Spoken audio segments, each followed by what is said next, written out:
I'm going to finish this presentation, and I'll try to do it very shortly. That's what Kipros was a bit skeptic about 2 years ago, and I presented for the first time to him. And that was the idea that we initiated here in Israel, and the incentive to start this new pregnancy management project came out of this Chozer HaMnahel HaKlali, or the Ministry of Health order, that included almost every pregnancy as a high risk. The HMOs needed to take over high-risk pregnancy management, and the HMOs needed to adjust to a new concept of pregnancy management. So Klalit Mor took up the initiative, and they asked me to come out with a project that will kind of engulf everything, and we decided to confront 4 topics. The NCD epidemic, prevention, take the notion of that prevention starts in utero, the use of new technologies, that you heard about one of them, and the concept of maternal medicine meets fetal medicine.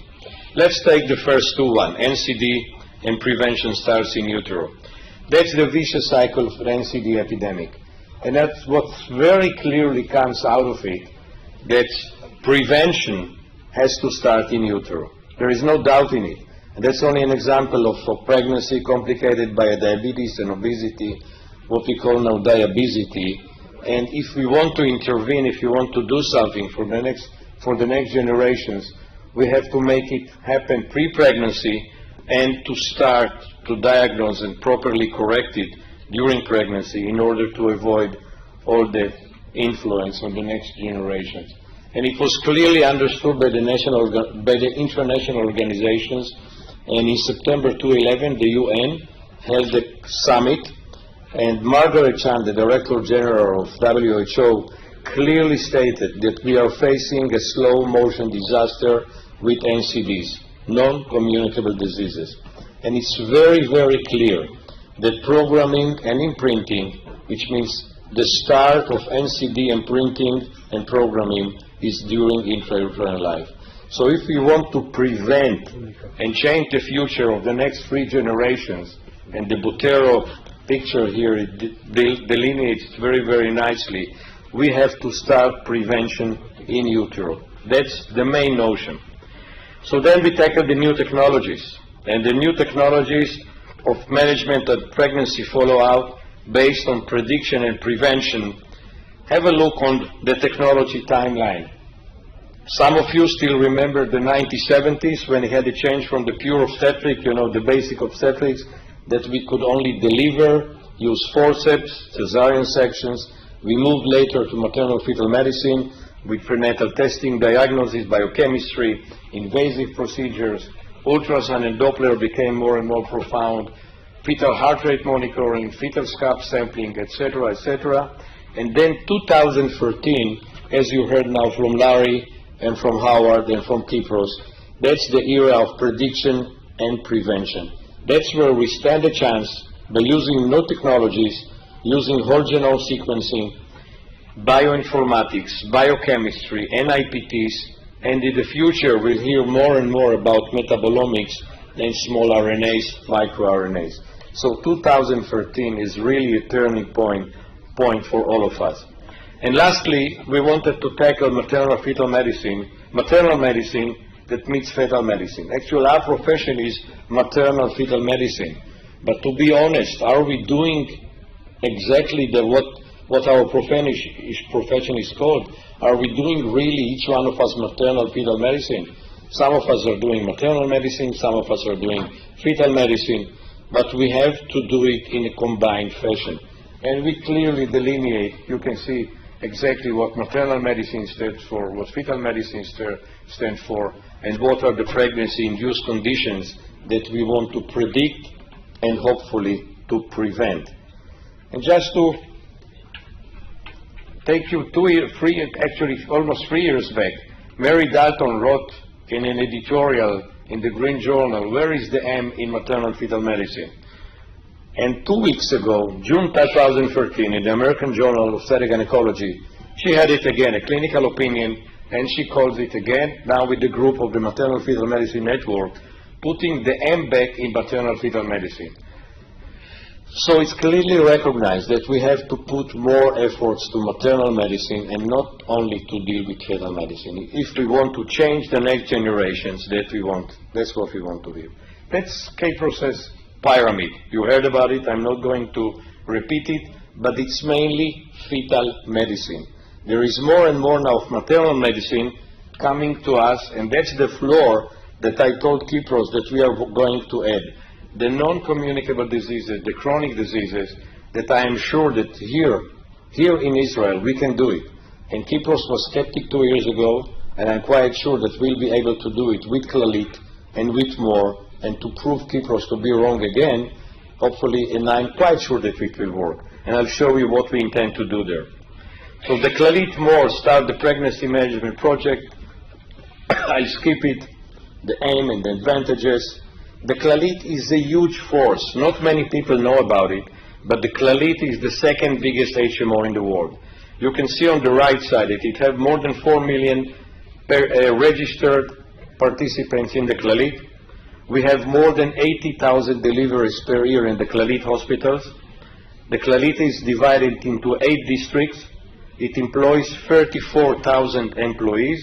Out of them, 10,000 are physicians. We have 2,000 community clinics from Dan to Eilat, 2,000 community clinics, family physicians. So that's why I said that we can do the added floor. We can add the floor by using these 2,000 community clinics. We have 40 community women healthcare centers in the country.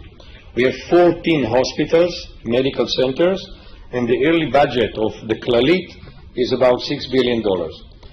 And the most important thing, Clalit has a private arm, and the private arm of the Clalit is More Institute.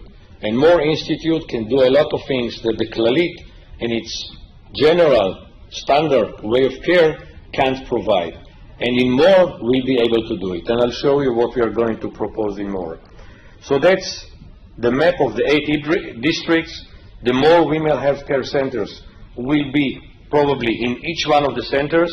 We start the first one in Tel Aviv, in Schuster, in the primest area of Tel Aviv. I'll show you how it looks like. So that will be the kind of the scheme for the pre-pregnancy management. I'll go through it very quickly. It will deal with the prediction and prevention, dealing with NCDs. This is the added floor to what we are adding to the Nicolaides pyramid of care.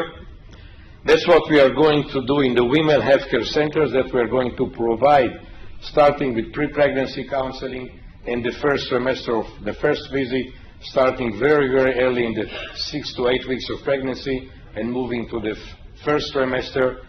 And that's what we are going to do is as a regional structure, starting with the regional director in each center, the community physicians, community clinics, connecting into the women's healthcare centers in the community, back to back with More Institute, and of course in each district, the leading hospital, the leading medical center will be in charge of the medical setup.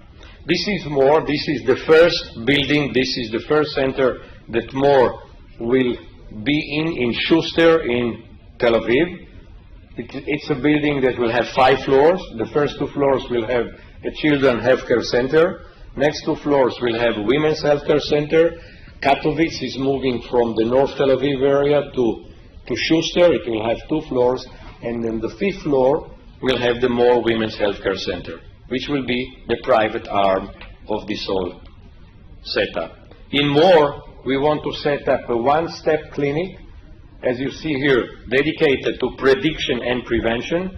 We want to use the contingent model using the sonography, biochemistry, and handicap with the Verify testing. This will be our main target, to use the Verify prenatal test.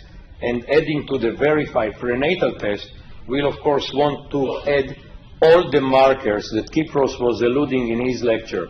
We want to predict and try to prevent any complication that we can put our hands on. Hopefully, other medical complications of pregnancy will be included in it in the near future. But we'll start, of course, with preeclampsia, preterm labor. Hopefully, GDM will come to it very quickly. And then the rest of it you already heard from Kipros. structural malformations, as we have excellent sonographers here in Israel, so there won't be a problem to get perfect sonographers to start in the early first trimester and to move further second and third trimester to use more and more telemedicine, postpartum, and of course adding to it other specialized clinics like infertility and gynecology. We started the project 2 years ago, and I am really very grateful to the whole group that you see here. I'm not going to read all of them, but especially to two of them. Nikki Lieberman, Dr. Nikki Lieberman, who is the head of the community services in the Clalit, and Dr. Dana Schwartz. Orit was at that time when we started, Dr. Orit Jacobson was actually the head of the community service in the Clalit.